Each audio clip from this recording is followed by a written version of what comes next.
Welcome everyone. So I want to show you how I do approach the market. I want to show you how I do make my analysis before taking trades.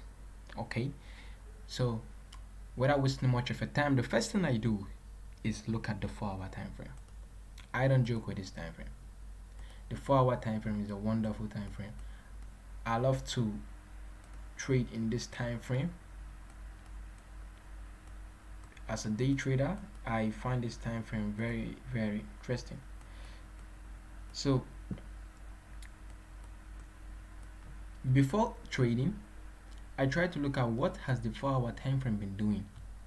And when we look at this, we can see that the 4 hour time frame has been making a movement upward, making its movement upward, making a movement upward. That is the first thing I need to know. Okay, so far right now, we're heading towards an upward direction on the 4 hour time frame. That is the first and first.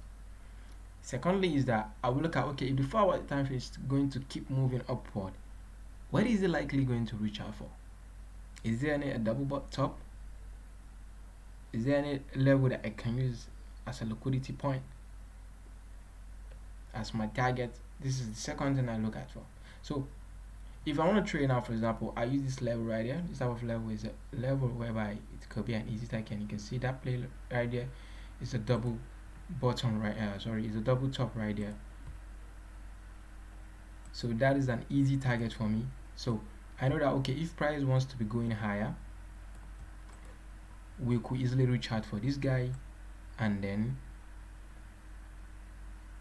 I will be able to exit my trade. I'll be able to have my take profit at that level. So now that I know that the price is moving in an upward direction, the second thing I do is drop down to the 15-minute time frame. I don't know for you, but for me the 15-minute time frame is a wonderful time frame. I can trade with simply the 15-minute time frame and be okay with it. I don't have to even look at the other time frame. The 15 is enough. As easy.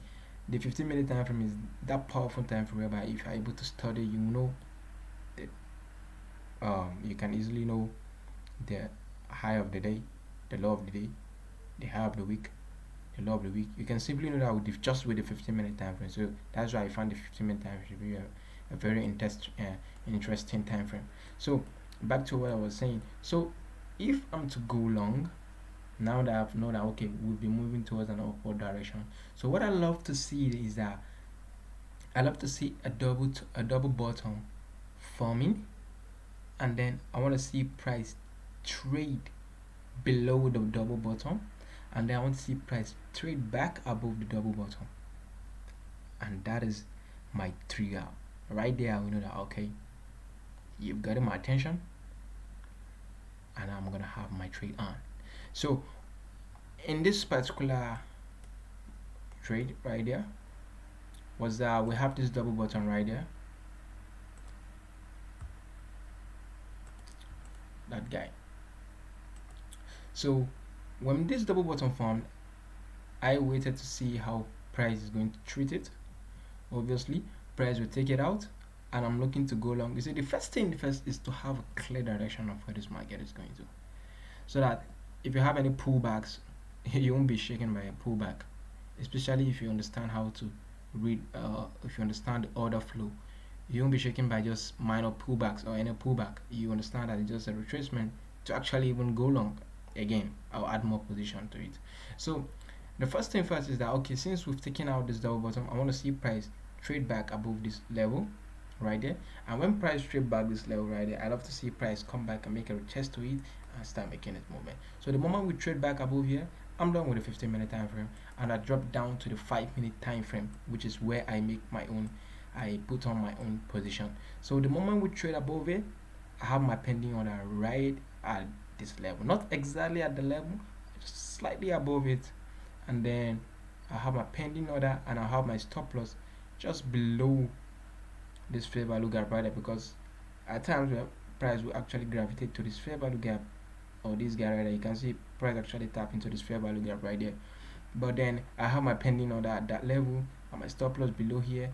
And an easy target is, I look to see the most recent liquidity. You can see this level right there is a liquidity point, this level right there is a liquidity point, and This level right here is also a liquidity point. So that's an easy target for me as a day trader. I don't have to hold for 2 days, 3 days straight.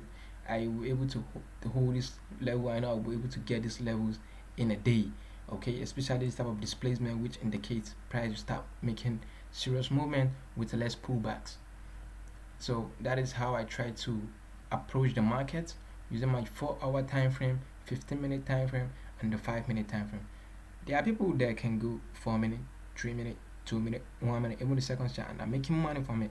But I feel, or I believe, you have to stick to the time frame that you find it easy to understand, and not just easy to understand, that gives you time to think, because not everyone is as fast in terms of thinking and making decision.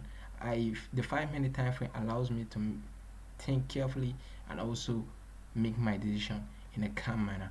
And there are people in seconds, they can make those things, they can have their thought process moving on immediately, make a decision and put on their trade. There are people like that.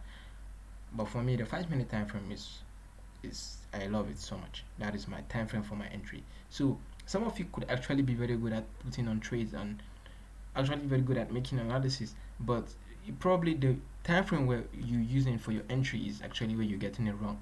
So you can try to adjust it. I see people looking at 1 minute time frame, whereby 1 minute time frame is not the time frame that fits their personality. So it's much more better you move up a bit, probably to the 3 minute, 5 minute, 15 minute, 30 minute. You can go to the time frame that you feel much more comfortable with. Don't do what you see others are doing. Do what you feel is okay for you. That is as simple as that. So I hope you enjoyed this video, and you could try to do what I'm doing. You can try to back test it, you can try to forward test it and see how this thing moves. But for me, this is a game changer for me on USDJPY. I trade only the USDJPY, an amazing pair. So please make sure you subscribe to my page and make sure you like this video, and I will see you on another video. Thank you.